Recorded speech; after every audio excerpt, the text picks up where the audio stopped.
போனாலும் வேட்டி கட்டும் ஒரு தமிழன் அப்படின்னு பெருமையாக சொல்லிக்கலாம். சிறந்த இயக்குனர், சிறந்த நடிகர், மண்மனம் மாறாத மதுரை வாசத்தை பேச்சிலே கொடுக்கக்கூடியவர், நட்பின் இலக்கணம், அன்பின் அடைக்கலம் அப்படின்னா சசிகுமார் அண்ணன் அவர்களை கண்டிப்பாக சொல்லலாம். மிகப்பெரிய கைதட்டலோட வைக்கிறோம்.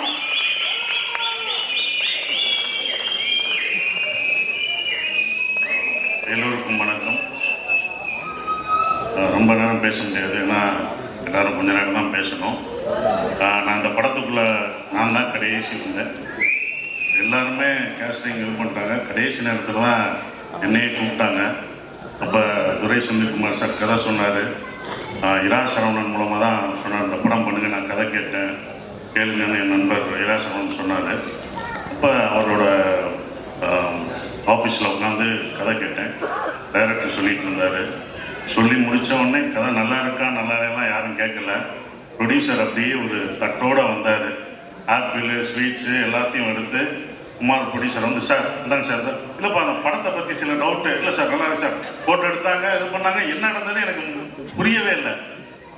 எல்லாம் நினச்சிட்டாங்க. கடைசி நேரத்தில் நான் மாட்டேன், டைரக்ஷன் பண்ண போடுவேன்னு வேறு சொல்லிட்டு இருந்தேன், மாட்டேன் அப்படிலாம் சொல்லுவேன்னு நினச்சி, இருப்பா எப்படியாவது கேளுங்க, கடைசியாவது படம் ஒருத்தட்ட கதை சொல்லியிருக்கீங்க, கதை நல்லா இருக்கா இல்லையான்னு கேளுங்க. இல்லை சார் இருந்தாங்க சார், அப்படிங்க சார், ஃபோட்டோ எடுங்க. ஃபோட்டோவும் எடுத்துட்டாங்க. எதுவுமே பண்ண முடியாத மாதிரி ஒரு லாக் பண்ண மாதிரி சுற்றி பண்ணிட்டாங்க. ஆனால் அவங்க எல்லாமே நினச்சாங்க. ஆனால் குமார் ப்ரொடியூசர் நினச்சாரு நான் பண்ண மாட்டேன், ஏதாவது மனசு மாறிவே நினச்சி எல்லாம் பண்ணாங்க. ஆனால் நான் கதை கேட்க வர்றதுக்கு முன்னாடி இந்த கதை நல்லா இருக்கும் நல்லா இல்லையோ சூரிகாண்டி பண்ணணும் அப்படின்னு நினச்சது ஒரு இதுக்காக தான். இப்போ எல்லாமே வந்திருக்கோம்னா, இப்போ வெற்றிமாறன் சார் வந்து சூரிய ஒரு ஹீரோவாக வளர்த்து விட்டார். விஜய் சேதுபதி, சிவா எல்லாருமே இங்கே உட்காந்துருக்கவங்க எல்லாம் வந்திருக்கோம். எல்லாருமே வந்திருக்குன்னா அது சூரியோட கேரக்டருக்காக, சூரியோட மனசுக்காக தான். தனியான எல்லாமே வந்திருக்க காரணம் சூரிக்காக மட்டும்தான். அப்போ எல்லாருக்குமே என்ன ஆகுதுன்னா, சூரிக்காக ஏதாவது பண்ணணும் அப்படின்னு ஒன்று இருந்தது. அப்போ எனக்கு ஏதாவது சூரிக்கு பண்ணணும். ஏன்னா சுந்தரபாண்டியனுக்கு அப்புறம் நாங்களாம் பண்ண ஒரு படம் சுந்தரபாண்டியன். கிட்டத்தட்ட அவர் வந்து சுந்தரபாண்டியன் வந்தால் செகண்ட் ஹீரோவாக அந்த படத்தில் அவர் இன்னொரு ஹீரோவாக 2 ஹீரோ நானும் அவரும் அப்படி பண்ண ஒரு படமாக அது இருந்தது. எல்லாருமே வளர்த்து விட்டது தான். அப்போ எல்லாருமே சூரி நல்லா வரணும், எந்த ஈகோ இல்லாமல் சூரியோட வளர்ச்சியில் உண்மையிலே இங்கே உட்கார்ந்துருக்கவங்க எல்லாரும் வராதவங்களும் நல்ல அக்கறை இருக்கும். ஏன்னா சூரிய எல்லாருக்குமே பிடிக்கும், அந்த கேரக்டர் எல்லாருக்குமே பிடிக்கும். ஸோ அதனால தான் அந்த படம் வந்து சூரிக்காக பண்ணணும் அப்படின்ற ஒரு விஷயத்துக்காக தான் நான் அந்த படத்தில் பண்ணேன். ஸோ இந்த படம் ரொம்ப அற்புதமாக வந்திருக்கு. நான் படம் எனக்கு அதுக்கப்புறம் தான் போட்டு காமிச்சாங்க, ரொம்ப நல்லா வந்திருக்கு. ஸோ டைரக்டருக்கு என்னுடைய வாழ்த்துக்கள், கேமராமேன் எல்லாருக்கும் என்னுடைய வாழ்த்துக்களை தெரிவிச்சுக்கிறேன். நன்றி, வணக்கம். கண்டிப்பாக அப்படின்னு இருக்காரு நினைக்கிறேன் கையில் அண்ணன். ஸோ அவரை தொடர்ந்து தேங்க்யூ ஸோ மச். அவரை தொடர்ந்து நெக்ஸ்ட் வர போகிறவர் அந்த நாள்லேருந்து இந்த நாள் வரைக்கும் அப்படி ஒரு எனர்ஜி, எதிர்நீச்சல் ஆரம்பிக்கட்டும், இல்லை காக்கி சட்டை போட்டு ஐஎம் ஸோ கூல் சொல்கிற ஒரு மொமெண்ட்டாக இருக்கட்டும், இப்போ வரைக்கும் இன்னைக்கு கேப்டன் ஆஃப் த ஷூட் அப்படின்னு கண்டிப்பாக சொல்லலாம். நேற்று கூட அவரை மீட் பண்ண அவ்வளோ சிறப்பான விஷயங்கள் ஷேர் பண்ணுவார். இயக்குனர் துரை செந்தில்குமார் அவர்களை நல்ல கைத்தலுடன் பேச அழைக்கிறோம்.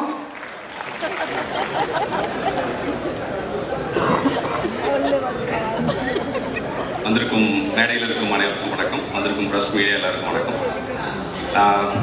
முதல்ல வெற்றிமாறன் சார், என்னோட ஃபஸ்ட்டு நான் பாலவேந்திரா சார்கிட்ட ஒர்க் பண்ணும்போது அவர் அசோசியேட் டைரக்டர், கோ டைரக்டர், நான் ஃபஸ்ட் அசிஸ்டன்ட், லாஸ்ட் அசிஸ்டன்ட். அங்கேருந்து இன்னைக்கு வரைக்கும் என்னோட ஃபஸ்ட் ஃபிலிம்லேருந்து ஒரு பிரதர்லி ஃபிகராக, ஒரு அண்ணன் மாதிரி என் கூட எல்லா விதத்துலேயும் சப்போர்ட் பண்ணுற ஒரு பர்சன். இந்த படத்துலேயும் அவரோட சப்போர்ட் வந்து எனக்கு ரொம்ப ஹெல்ப்ஃபுல்லாக இருந்தது.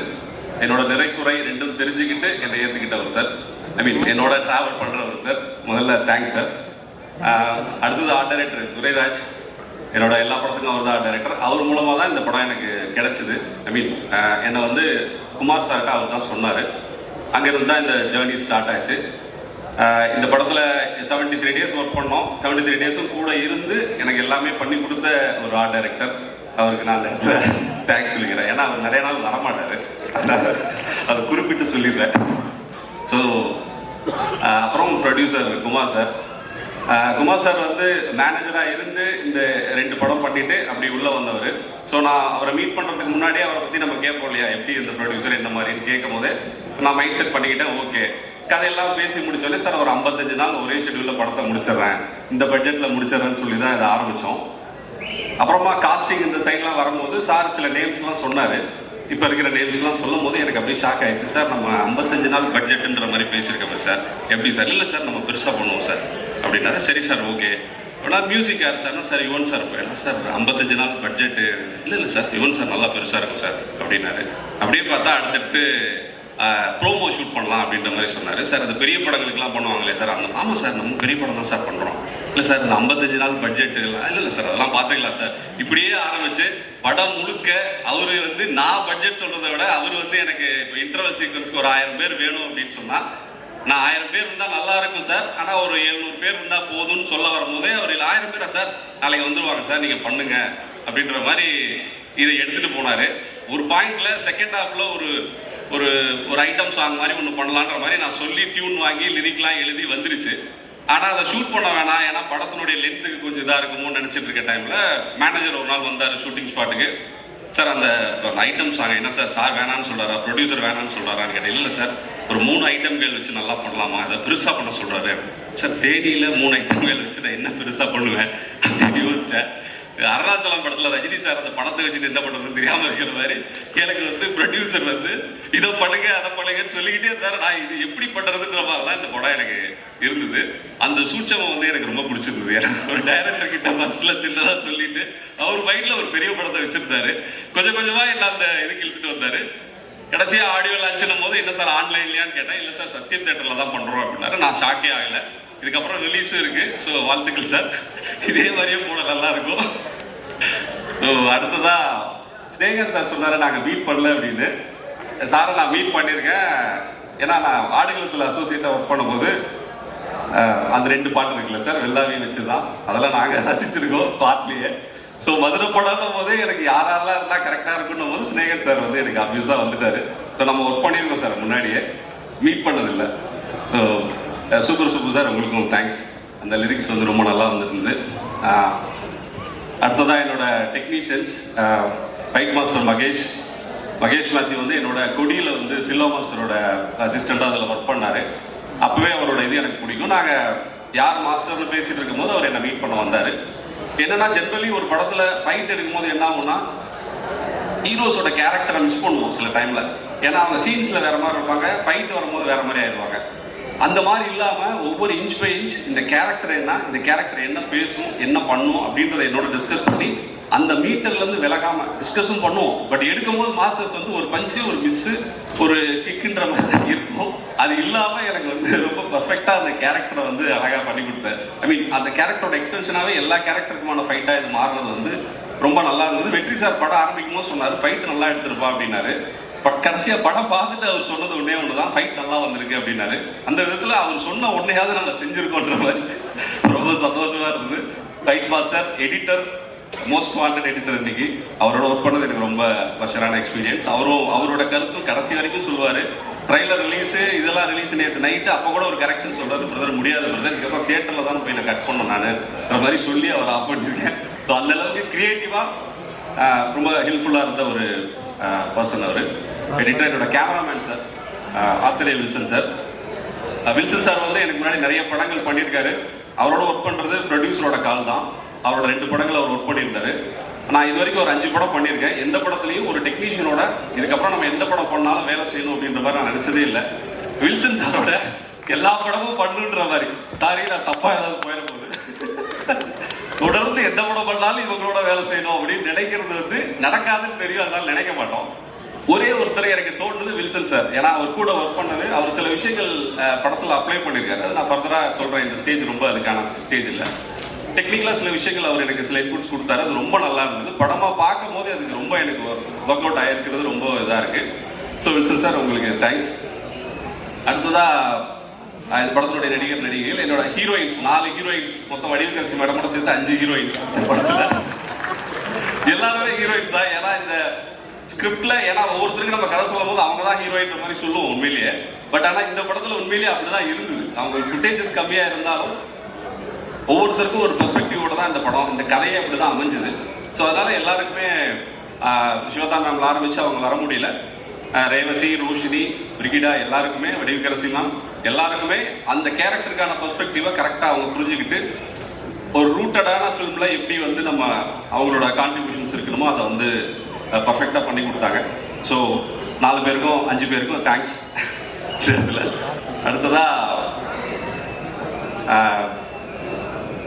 சமுத்திரகனி சார். சமுத்திரகனி சார் அவருக்கும் நான் ஃபோனில் தான் கதை சொன்னேன். அவர் பேசும்போதே அந்த எனர்ஜி வந்து எனக்கு வந்துடுச்சு. ஹலோன்னு சொல்லும் போதே நம்ம படம் பண்ணிட்ட மாதிரியே சார் வந்து அந்த ஹலோவில் அவர் பேசுகிற விதத்தில் எல்லாத்துலேயுமே எனக்கு ஒரு எனர்ஜி அப்படியே ட்ரான்ஸ்ஃபர் ஆச்சு. சமுத்திரகனி சார் என்னன்னா ஒரு வாட்டர் மாதிரி அவர் வந்து ஸ்பாட்டில் இருக்கும்போதும் சரி, என்னன்னா அவர் இப்போ எனக்கு சொன்னார் இல்லையா, நான் ஏன் நம்மன்னு சொன்னேன்னா, நானும் ஒரு வாட்டர் மாதிரி, ஒரு வாட்டர் வந்து எங்கே இருக்குன்னா அதுக்குள்ளே இருக்கா இல்லை தண்ணிக்குள்ளே இது இருக்கான்றது தெரியாத மாதிரி நம்மளோட இணைஞ்சு ஒரு டைரக்டராக அவரோட இன்வால்மெண்ட் வந்து அப்படி இருந்தது ஒரு கதையில். எந்த சஜஷன்ஸும் எதையுமே டைரக்டரோட பெர்ஸ்பெக்டிவ் வந்து யோசிச்சு இதை சொல்லணுமா வேணாமான்ற மாதிரி சொல்கிறாரு. ஸோ அவரோட அந்த கேரக்டர் வந்து சார் நீங்கள் எங்கிட்ட இருந்து எடுக்கிறத விட நான் உங்ககிட்ட இருந்து அந்த வாட்டர் குவாலிட்டி எடுத்துக்கிட்டேன். எங்கே போனாலும் அந்த இடத்துல ஜெல் ஆகிற அந்த தன்மை வந்து எனக்கு ரொம்ப இன்ஸ்பைரிங்காக இருந்தது சார். ரொம்ப தேங்க்ஸ். அடுத்ததாக உன்னிமுகுந்தன். உன்னிமுகுந்தன் வந்து ஆக்சுவலி இந்த ப்ராஜெக்டோட ஃபஸ்ட்டு பாசிட்டிவிட்டி வந்து உன்னிமுகுந்தன் சார் தான். அவர் என்னன்னா, நாங்கள் எல்லாமே பேசி முடிச்சுட்டு இந்த இதுக்கு யாரை காஸ்ட் பண்ணலான்னு போது ப்ரொடியூசர் தான் சஜஸ்ட் பண்ணார் உன்னிமுகுந்தன் சார் போகலான்னு.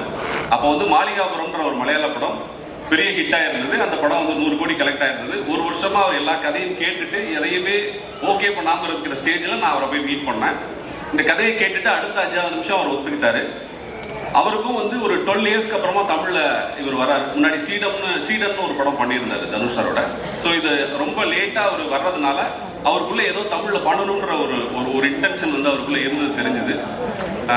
ஸ்பாட்டில் எப்படின்னா உன்னிமுகுந்தன் சார் வந்து என்ன ஒரு வேட்டைக்கு போகிற ஒரு புலியோட வேட்டையில் இருக்கிற ஒரு புலியோட தாகத்தோட தான் இருப்பார்.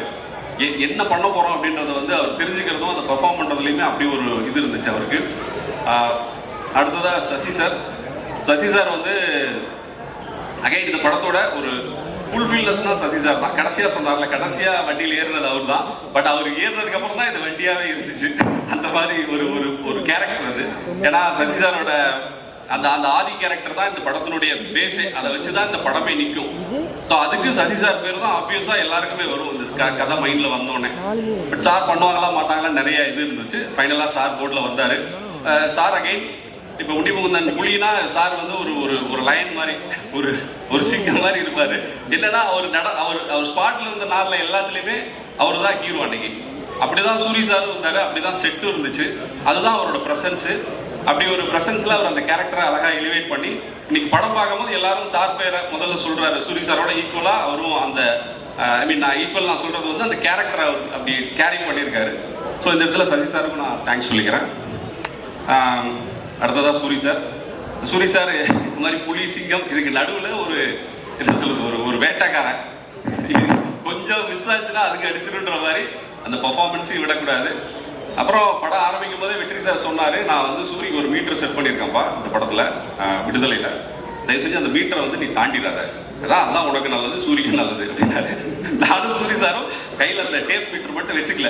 மற்றபடி வந்து அண்ணா இது வந்து சார் சொல்லியிருக்காரு, இதெல்லாம் பண்ணக்கூடாதுன்றதுல நாங்கள் கிளியராக இருந்தோம். ஆப்வியஸாகவே சூரி சார் வந்து பயங்கரமாக கேள்வி நிறைய கேட்பாரு. அது வந்து பல சமயங்களில் நமக்கு வந்து ஹெல்ப்ஃபுல்லாக இருக்கும். சில சமயங்களில் ஒரு டைரக்டர் வந்து எப்படி டவுட்டோட தான் படம் எடுப்போம். இது வந்து நல்லா வருமா வராதா அந்த பயத்தில் தான் நம்ம செட்டில் இருப்போம். சுற்றி 300 பேருக்கு இன்ஸ்ட்ரக்ஷன் கொடுத்துக்கிட்டு அதுக்கு நடுவில் சூரி சார் வந்து நிற்பாரு, அண்ணா பயமா இருக்கா அப்படின்ற மாதிரியே கேள்வி கேட்பாரு. நமக்கு வந்து இது என்ன சொல்றதுன்னு தெரியாது. அப்படியாக எனக்கு அவருக்கு வருது. சில விஷயங்கள்லாம் கூட பார்த்து பண்ணுவாரு. ஒன்மோர் கேட்கறதெல்லாம் கூட லைட்டாக முடி கலைஞ்சிருக்கேன், அண்ணா 2 தடவை கண்ணு சுட்டிட்டேன் அப்படிப்பாரு. இல்லை சார் அது ஃபுட்டேஜ் அவ்வளோதான் வரும் நமக்கு, அந்த 2 தடவை வராது. இல்லைண்ணே ஒன்று எடுத்துக்கலாண்ணா அப்புறம் வேணா நம்ம பார்த்துக்கலாம். சரி ஓகே இப்படின்ற மாதிரி நாங்கள் பாட்டில் ஒர்க் பண்ணது அப்படி தான் இருந்தது. என்னன்னா சூரி சாரோட அந்த சிச்சுவேஷன் எனக்கு புரிஞ்சுது. ஒரு கண்ணாடி பாட்டிலில் ஒரு தங்க வீணை வச்சுக்கிட்டு ஒருத்தன் ஓட்டப்பந்தயத்தில் ஓடணும்னா எந்த கவனத்தோடையும் எவ்வளவு வேகமாக ஓடணுன்ற அந்த மாதிரி ஒரு 2 மிக்ஸ் பண்ண மாதிரியான ஒரு மோடில் தான் அவர் இருந்தார் இந்த படத்தில். ஒரு பாயிண்ட்ல நம்ம ஸ்பாட்டில் தான் நாங்கள் எல்லாமே எடிட் பண்ணோம். எடிட் பண்ணி மியூசிக் பண்ணி நாங்கள் அங்கேயே பார்ப்போம். அப்படி பார்க்குற டைம்லலாம் ஒரு சில சீக்வன்ஸ் நல்லா வந்திருக்கும். அந்த டைமில் அதை பார்த்துட்டு சூரி சார் வந்து என்கிட்ட கேட்பாரு, அண்ணே நல்லா வந்திருக்குண்ணே அப்படிப்பாரு. நல்லா வந்திருக்குனேன்னா நல்லா வந்திருக்குன்னு சொன்னால் நம்ம தேங்க்ஸ்ன்னு சொல்லலாம். நல்லா வந்திருக்குனேன்னு ஒரு கொஸ்டின் மார்க் போட்டுருவாரு. நான் உடனே யோசிச்சு என்ன சொல்றதுன்னு தெரியாம ஆமாம் சார் அதான் எனக்கும் புரியல அப்படின்பேன். சரி என்ன பண்ணலாம் அப்படின்னும் போது சரி சார் எப்படி எல்லாரும் பார்ப்பாங்க, பார்த்ததுக்கு அப்புறமா ஒன்று தெரிஞ்சிடும், ஆமாண்ணே சரிண்ணே ஓகேண்ணே மாதிரி இப்படி படம் பார்த்து முடிச்சவளே எப்படியும் மக்கள் ஒரு 100 கேள்வி கேட்டீங்கன்னா அட்லீஸ்ட் ஒரு 2 கேள்வியாவது சூரிய சார் அதிகமாக தான் கேட்டிருப்பாரு. அந்த நம்பிக்கை எனக்கு இருக்கு. அவ்வளோ பார்த்து இந்த படத்தை நாங்கள் பண்ணியிருக்கோம். ஸோ ஃபைனலி யுவன் சார் இந்த மேடையினுடைய இது அவர் வர முடியல இன்னைக்கு, நேற்று ஒரு ரீ ரெக்கார்டிங்கில் இது பிஸியாக இருக்காரு, அதனால் வர முடியல.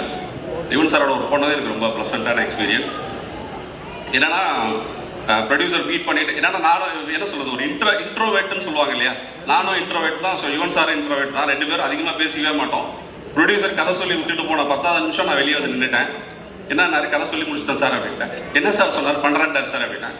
அப்புறம் அவர் யோசிச்சாரு, சார் இல்லை சார் டிங் மியூசிக்கில் ஒரு 5 பாட்டுன்னு சொல்லி தான் நான் பிஸ்னஸ் பேசிகிட்டு இருக்கேன் அப்படின்னா. இல்லை சார் 5 பாட்டு வந்துருக்கு சார் அப்படின்லாம் சொல்லி அவரை கன்வின்ஸ் பண்ணோம். ஏன்னா யுவன் சாரோட அவர் பேசிக்கிறதுக்கு ஒன்றும் இல்லை, ஏன்னா நம்ம என்ன விஷயன்றதை அவர் கன்வே பண்ணுவோம்.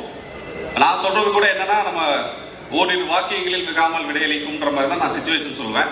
அவர் ஒரு வார்த்தைக்கு மிகாமல் விளையடிக்கும் அப்படின்ற மாதிரி நைஸ் சூப்பர் ஆசம் இப்படி தான் சொல்லுவார்.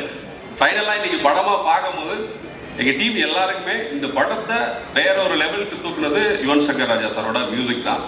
இன்னைக்கு எல்லாமே ப்ரொடியூசர்லேருந்து சூயிசாலேருந்து எல்லாருமே அதை வந்து நாங்கள் ஒரு அவுட் சைடராக இந்த படத்தை நம்ம ஜென்ரலாக அப்படி பார்க்க மாட்டோம். அப்படி நாங்கள்லாம் பார்க்குற ஆட்கள்ன்றதுனால எங்களுக்கு வந்து இந்த மியூசிக் சைடில் வந்து அவரோட சப்போர்ட் வந்து பயங்கரமாக இருந்திருக்குன்றது இன்னைக்கு தெரியுது. ஒரு ஆளுயர மாலை கூட ஆர்டர் கொடுத்துருக்காங்க ரிலீஸ் அன்னைக்கு யுவன் சாருக்கு போடுறதுக்கு. ஸோ ஃபைனலி இதுதான் என்ன சொல்கிறது, கருடன் வந்து ஒரு எல்லா பர்ஸ்பெக்டிவ் ஒரு சில படங்களில் எல்லா கேரக்டரோட பர்ஸ்பெக்டிவ் வந்து கதை அமையணும்னு எதிர்பார்ப்போம், அதுக்கான ஸ்பேஸ் கிடைக்காது.